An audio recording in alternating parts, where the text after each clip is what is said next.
Ayun, okay, KGX, kumusta kayong lahat? First of all, syempre, congratulations sa lahat ng mga nag-profit simula nung sinabi nating maglulong tayo, okay? So, Ethereum is lumipad, no? Talaga nakita nyo naman yan dun sa Facebook natin. Ito na yung kinita natin kay Ethereum from 420 na ano natin na tawag dito na puhunan hanggang 637 or 40. So, nandiyan na tayo, running 230 1,000 profit na tayo, no? So far ang nakikita ko dito, kailan daw ba ako magtitipi kay Ethereum? Okay, so tingnan natin. Ngayon kasi pupunta na ako sa mga spot trading. Okay, spot trading and barya lang ako sa future sa spot. So magba-buy and sell na tayo, mga kapatid. Okay, sa nakikita ko ngayon, syempre unahin muna natin si BTC. So kung mapapansin natin yung resistance niya is rejected siya kay 104.3550. So 104.3550 rejected siya dyan, no?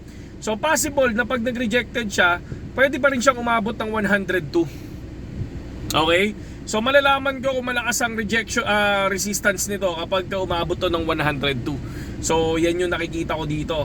Pero once ma-break niya si 104.350, possible makuha niya si 105. 105 to 106. Okay? So yan yung nakikita ko kay BTC. And then sa support ni BTC, syempre, dapat niyang basagin si 102. Okay? 102 and 101. Okay? Pag nakuha niya si 102, pwedeng kapag bumaba ng kunyari bumaba si BTC ng 101.4, pwede na kayo magtipi doon, no? Huwag niyo na munang hintayin si 101. So once na mabasag si 101, doon ulit pumasok, parang ganyan. Okay? So yun yung nakita natin kay support ni BTC. And then pagdating naman kay Ethereum, eto na si Ethereum. Ethereum is 12 hours time frame. Nakikita ko dito yung resistance na rejection ng 2490. Okay? 2490 or 25. Okay? Once mabasag niya si 25, possible umakyat to ng 27 and 28. Okay? So ayun yung nakikita ko ngayon kay Ethereum. Okay, dito naman kay support ni Ethereum, pwede tayo magtipi ng 22. Okay?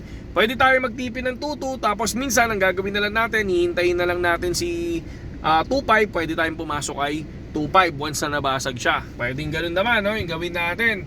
Pero dito, tulad ng sinabi ko sa inyo, no, sa spot trading, pwede nyo gawin yung bumili kayo once na mag-bounce kay support, no?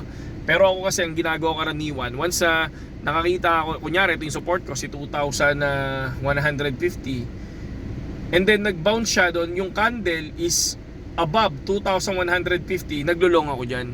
Yun yung ginagawa ko. Okay? So, grabe, no? 20% ang pinump ni Ethereum. So sa 4 hours time frame naman si Ethereum, yun din yung resistance na nakikita ko sa kanya, 2490. Tapos next support niya is 21 pa din, 2150 pa din to 22. Yun pa rin yung nakikita ko dyan, okay?